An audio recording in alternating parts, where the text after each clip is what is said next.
What Chris and I are going to cover today is a variety of things, but really, how you can deploy AI in the revenue cycle specifically, right? What tasks are kind of primed for, ideal for artificial intelligence.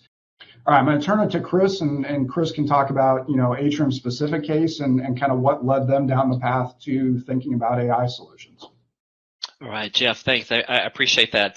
And no doubt the most interesting part of the presentation today is going to be the opportunity to see some of what Jeff has mentioned actually work or some examples of what that means.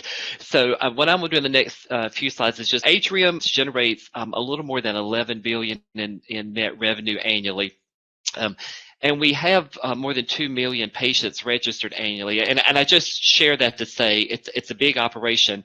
No doubt, like most providers, the biggest challenge for us in revenue cycle, at least internally, is trying to balance our internal resources with outcomes and the volume of claims and visits that we have, and then to figuring out, okay, well, where are we going to get the most return on investment?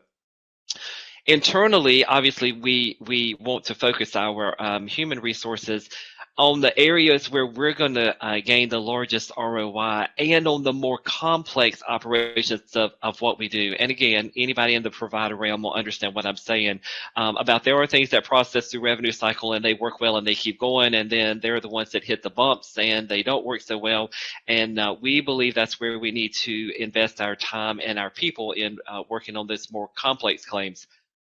It is our goal and our belief that AI is going to help us meet this challenge by allowing us to automate the more mundane, repetitive processes that Jeff alluded to, and it will allow our teammates to work at the top of their skill base or the top of their knowledge base. Again, as we use them to work on more complex claims and more complex situations in our environment.